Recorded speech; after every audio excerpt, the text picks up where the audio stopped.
Živijo, ul tukaj, vi gledate Slona Easy. Jaz tukaj razlagam slon na najbolj easy način.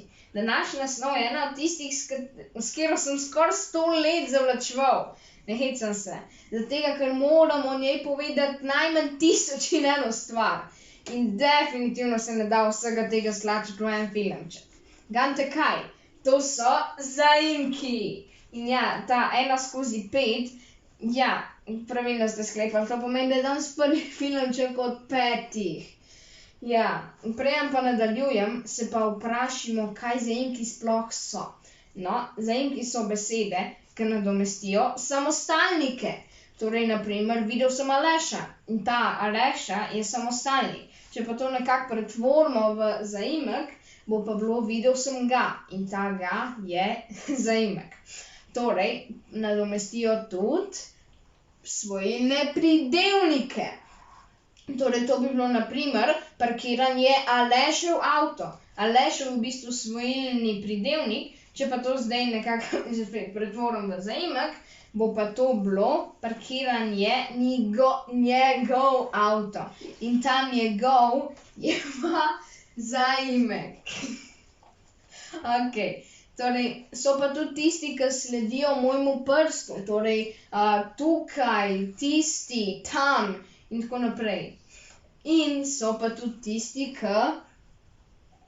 s katerimi se oziramo, kar, kakor in tako naprej. Tisti, ki se končajo na r, ne? So pa tudi,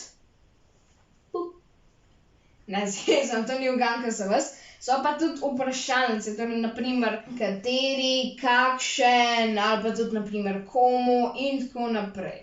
Danes bomo pa v bistvu šli samo skozi svojilni zaimek oziroma svojilne zaimke. Svojilni moj, ne zvezam. Svojilni zaimki so v bistvu besede, ki nam bojo čigav je neki oziroma komu neki pripada. Torej, svojilne zaimke v bistvu uporabljamo v vseh 3 osebah, torej prva oseba, druga oseba in tretja oseba in v vseh 3 številih. Torej, ednina, dvojina in trojina. Ne se hecam. Ednina, dvojina in množina. In preden grem na primere, torej svojilne zaimke uporabljamo namesto svojilnih pridevnikov. Okej, in da ne bomo vedno isto začeli, bomo zdaj šli na tretjo osebo. Vsi vemo, kaj je to, ne? V ednini je on, ona, ono, v dvojini je ona dva, oni dve in v množini so oni, a ne? Če vzamem zdaj to primer, tamle je Alešev avto.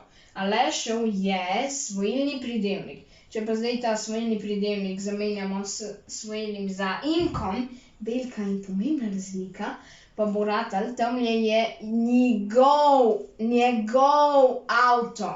A ne? Njegov je pa svojilni zaimek.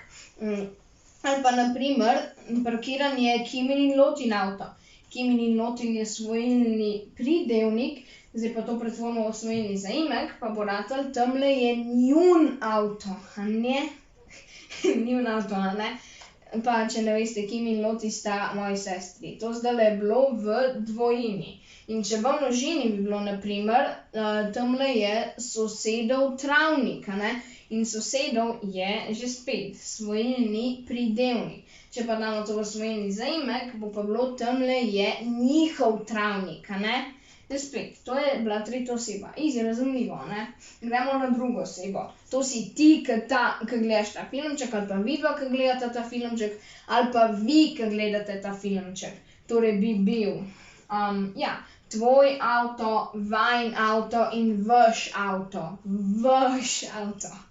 In če za prva oseba, to sem pa jaz. Oziroma to smo pa midva in to smo pa mi. Torej bi bil moj avto, moj, zato sem tudi prej rekel moj. Torej bi bil moj avto, najin avto in naš avto, a ne? To je dobro slišati, da bi imel jaz avto. Ampak v glavnem, torej svojilni zaimek je v bistvu beseda, ki nam pove, čigavo je neki oziroma komu neki pripada.